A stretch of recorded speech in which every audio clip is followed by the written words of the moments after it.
どうもこんにちは。ショートケーキ好きな人、ショートケーキしか頼まない平です。ということで今日作っていくのはいちごのショートケーキです。誕生日、クリスマスの定番ケーキといえばショートケーキですよね。今日作っていくのは作り方は簡単なのに味はプロ級、誰もが求めていたそんな夢のケーキを徹底解説しちゃいます。ぜひ特別な日に作って大切な人を喜ばせてあげてください。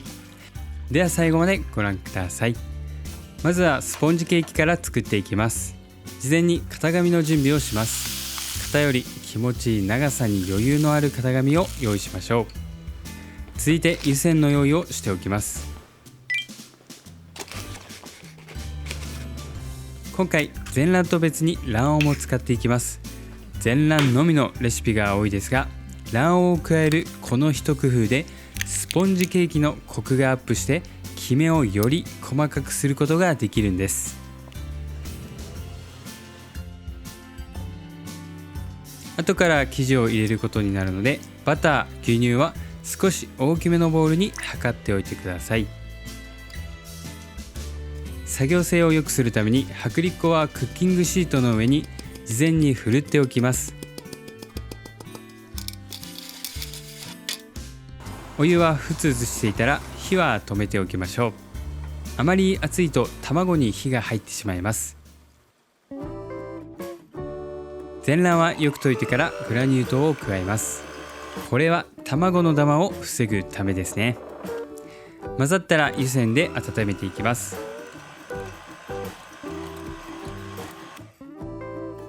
人肌まで温めます。少しサラサラしてきて触って温かいと感じるくらいが人肌になります。卵を温めるのは泡立ちやすくするのと生地温を上げるためです。これでふっくらとしたスポンジを焼き上げることができますよ。人肌になったら湯煎から外し、バターと牛乳のボウルを湯煎にかけます。温めすぎてしまうと気泡が大きくなり、キメの粗いスポンジケーキになってしまうので注意です。途中でオーブンを160度に予熱しておきます。では最高速で叩いていきます。ホイッパーが生地全体に当たるように回しながら立てます。だんだん白っぽくなってきましたね。でもまだまだ。この工程でどれぐらい立てるかがスポンジケーキの一番大切な部分。ゆっくり丁寧にいきますよ。まだまだ。ここの立て具合に不安がある方はもうこれ以上絶対空気入らないよなんてね思っちゃうぐらい限界まで立てても美味しいスポンジケーキになるので大丈夫ですよ。しっかり空気を含んで先ほどより白っぽく、ホイッパーの線もかなりつくようになりましたね。上から垂らしても筋が消えないくらい、これぐらい立てちゃいましょう。ですが大きい気泡がちらほら残っていますよね。このままだとキメの粗いスポンジになってしまうので、一番低速にしてキメを整えていきます。先ほどと同様ホイッパーを全体的に回しましょう。1分以上回せば問題ないです。泡が細かくなり全体がツヤツヤしてきましたね。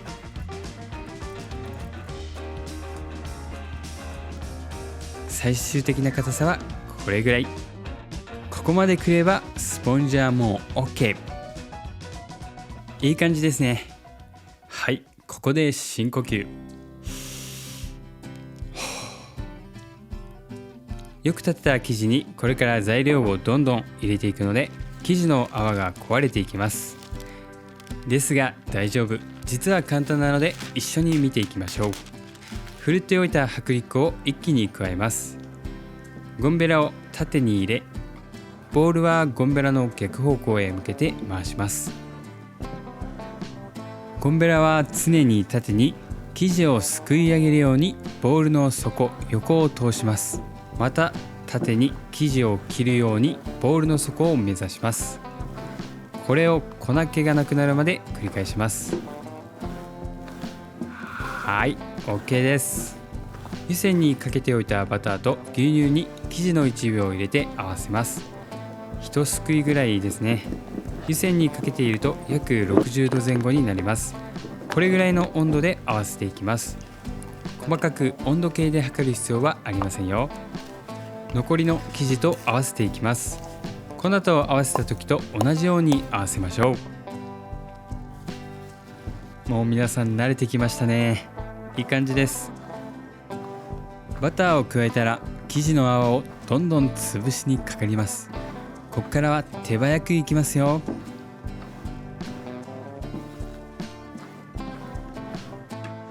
型紙を敷いておいた型に生地を流していきます。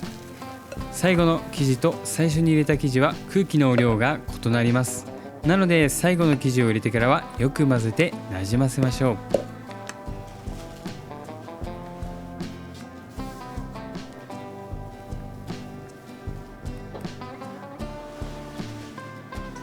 最後に上から軽く落とし、予熱しておいたオーブンで焼いていきます。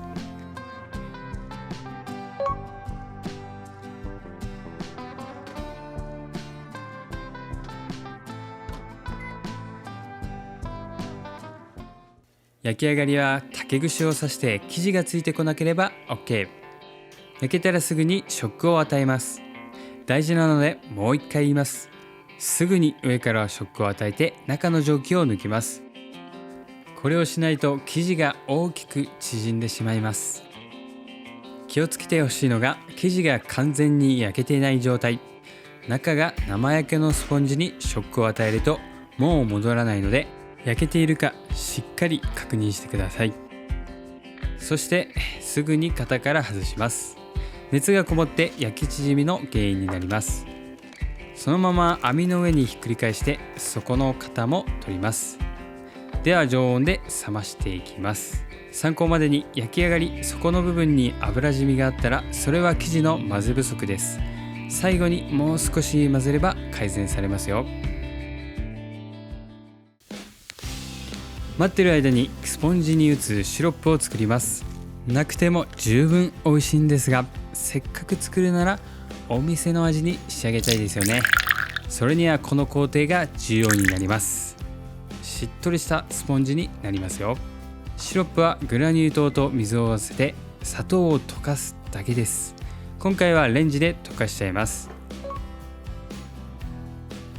溶けたらそのまま常温に置いておきます。香りのあるリキュールを入れるのもおすすめ。もちろんなくても十分美味しいですよ。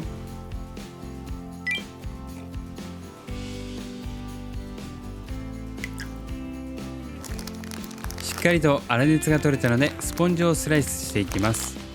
きっちり3等分にしてもいいですが、スポンジが分厚いので 1.2 から 1.5 センチにスライスしていきます。まっすぐ切るのが難しそう。そんな時にいいのが割り箸ですね。割り箸を2つ重ねてテープを貼ります。上下に置いてスライスしていきます。ギコギコと動かして横にスライスしていきます。スライスしてからは乾燥しやすいのでラップをして乾燥しないようにしておきましょう。スポンジの粗熱を取っている時に生クリームを立ててもいいですが、立て終わったら必ず冷蔵庫に入れるようにしましょう。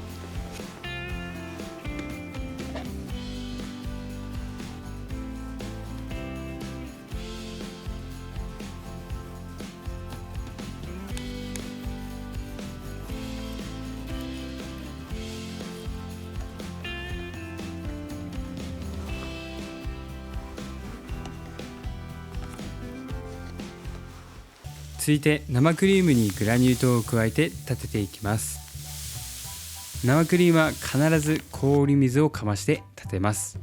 生クリームは冷たい状態をキープするのが非常に重要です。生クリームは温かくなると乳脂肪分が暴れてしまって口どけの悪いボソボソとした生クリームになってしまいます。生クリームは乳脂肪分 42% を使用します。ここはできるだけ 40% 以上にしましょう。35% などにすると固形性がないため組み立てるのが非常に難しくなります。42% の生クリームが振っていなければ 35% と 47% を半々にして使用するといいです。重ためのショートケーキがお好みでしたら 45% などおすすめですよ。グラニュー糖の量は生クリームに対して 8% から 10% がおすすめ。僕は甘さ控えめが好きなので 8% にしています。甘いのがお好きな方は 10% などに調節してください。生クリームが飛び散りやすいのでこうラップをすると飛び散らなくていいですよ。余談ですが、よくご家庭にあるステンレス製のボウルで生クリームを立てるときはホイッパーがボウルに当たってしまうと金っ気が出てしまう時があります。味も鉄っぽくなり見た目もグレーっぽく変色する場合があるので、ステンレス製のボウルを使う場合はなるべくホイッパーをボウルに当てないように注意しましょう。そんな感じでゆるい生ができました。こんな感じです。いちごを贅沢に分厚めにカットします。見た目がいいものは飾り用にして、大きく見た目の悪いものはサンド用のいちごに使います。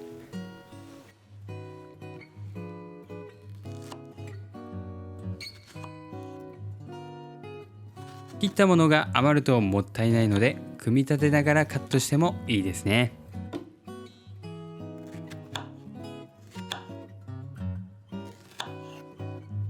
ではサンドしていきます。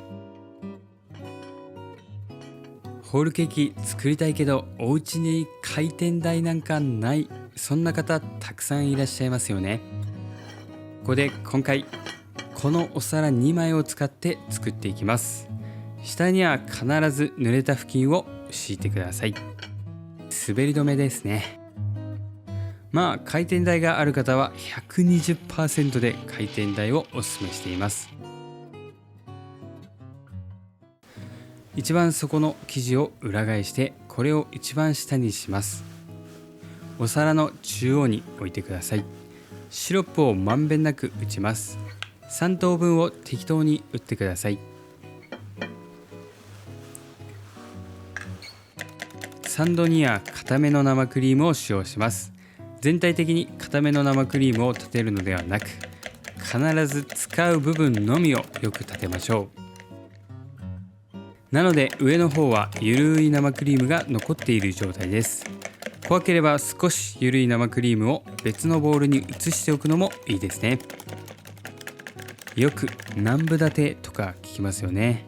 6分立て、7分立てなんかねあります。あれは正直生クリームの乳脂肪分によって違ってしまうので、僕のレシピでは何分立てという表現はしていません。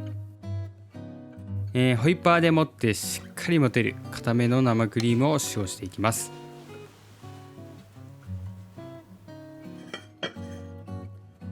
全体的に生クリームをならします。次はいちごをサンド。分厚いいちごは生地の真ん中を避けておきましょう。中心を下げた方がカットしやすくなります。そこまで分厚くなければ気にする必要はないですよ。いちごを隙間なく埋めていきます。たっぷりのいちご、そして生クリーム、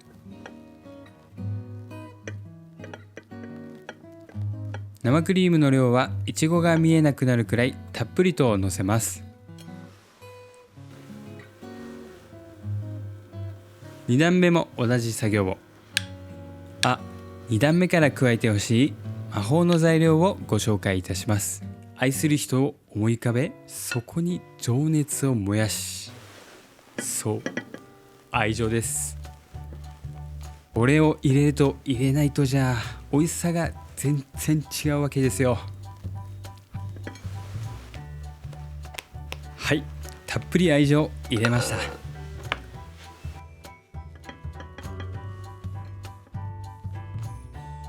最後は軽く押して整えましょう。シロップの残りを打ちます。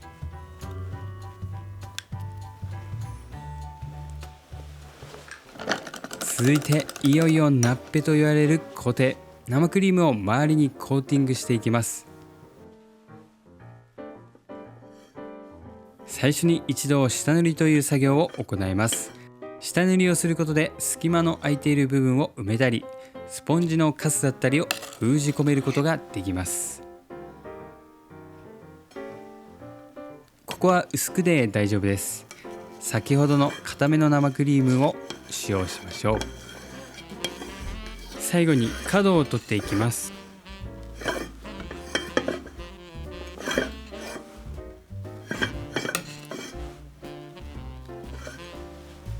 まずね、パレットと呼ばれる道具、そもそもこれの持ち方知っていますか？持ち方は親指と中指で持って人差し指で支えます。ここの長さはお好みで長く持ったり短く持ったりしてフィットする部分を探しましょう。ナッペをするときは基本片面のみを生クリームが触れている状態にします。両面触れるのではなく片面のみです。上から見るとこんな感じですね。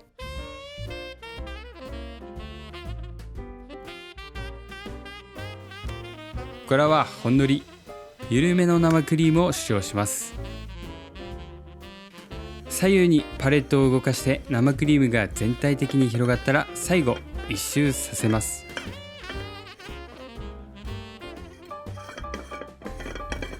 まあここは気持ちで乗り越えます。横も一緒です。パレットを上下に動かしてお皿を回転させ表面に塗っていきます。全体的に塗れたら最後パレットを垂直にして何周かさせて整えます。